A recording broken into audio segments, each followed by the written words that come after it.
Hello everyone and welcome back to my channel. Today we are going to be looking at the Canon EOS RP. Now this is only going to be a very quick review as I've only had the camera for a few months and just wanted to go over a few points of which you might find interesting.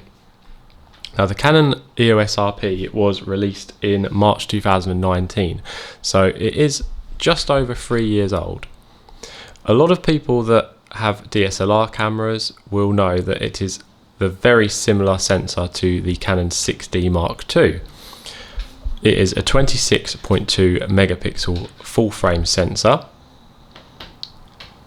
It has 5 frames per second. So if you are looking to upgrade your camera and you are a sports photographer or a wildlife photographer, this camera probably isn't for you as it only shoots 5 frames per second. If your budget stretches to it, then you might want to look into the Canon R7, the Canon R6, or if your budget really stretches it to that far, then the Canon R3. Now, upon its release, this camera was deemed smaller and lighter than the Canon 800D, a camera which I have used in the past, and even that is very small for a DSLR. So when I first unboxed this camera, when I received it, straight away I was very surprised at how small and compact it is, considering its 26 megapixel full frame sensor that they were able to fit inside the body.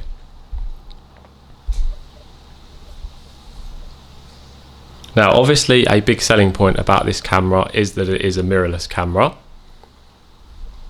but because it's an entry-level full frame mirrorless camera, that 5 frames per second might hinder some of the professionals out there. So who is this camera mainly geared for? If you shoot a lot of stills, if you are a portrait photographer, or even if you are a landscape photographer, this camera produces very fine detailed images. As you can see, I've paired it with the RF 85mm f2, which also has a macro mode on it, and you can get a lot of detail in your images. It's a very sharp lens, and Canon have still got a long way to go with their RF lens lineup. They've released the expensive Pro Glass first, which was a good idea. So it's quite exciting for the future of them releasing the more enthusiast and mid-range lenses. I think we've got a lot of mid-range lenses left to see from the new RF mount. So I'm very excited to see things like a 50mm 1.4 and such. Now the actual weight of the camera is 440 grams, so it is very light.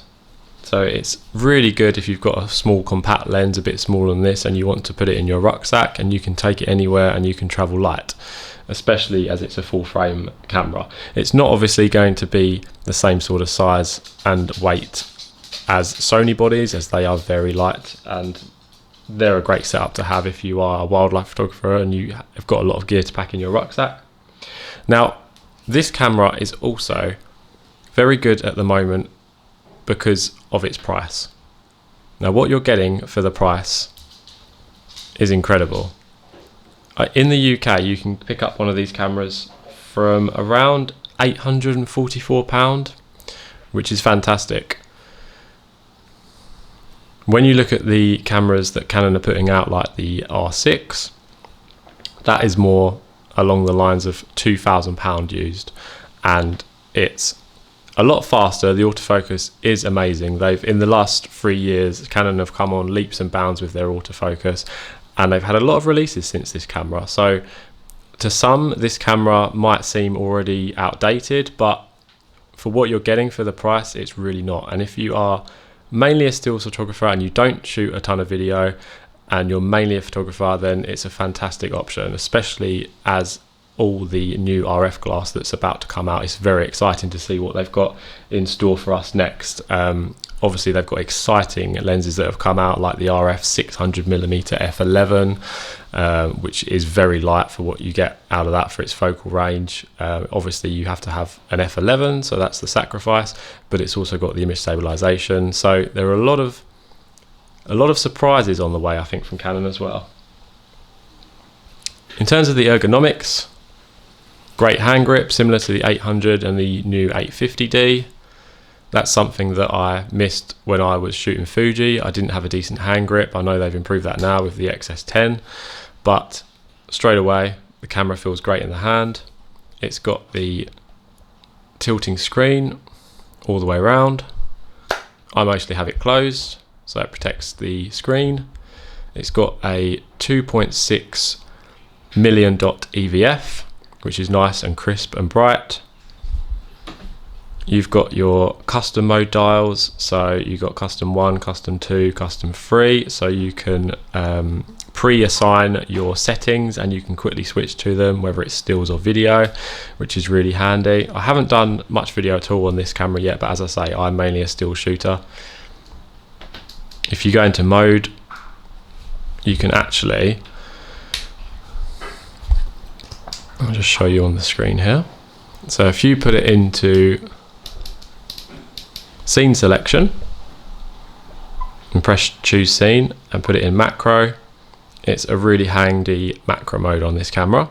Very easy to do, and it does all the work for you. So now it's in macro mode, it will work out the ISO levels, it will work out the aperture for you all automatically. So it takes a lot of the guesswork out when it comes to macro photography with this camera and this lens. As you know, Canon menu systems are very intuitive and easy to navigate, and that is no different to this camera. Obviously with this camera you're not getting a scroll wheel. That's the only thing that, obviously coming from a DSLR, if you're used to that, you might miss, but it's definitely not a deal breaker. The battery is good, not amazing. Again, that's the transition from mirrorless into mirrorless. Their technology with batteries will get better over time. But yeah, overall, so far I found this camera very, very good. Very pleased with it. It's the best camera I've owned so far. I used to love the battery life on my 80D, but again, it's not a deal breaker, especially if you're a still shooter. You're only charging your battery every few days if you use it often.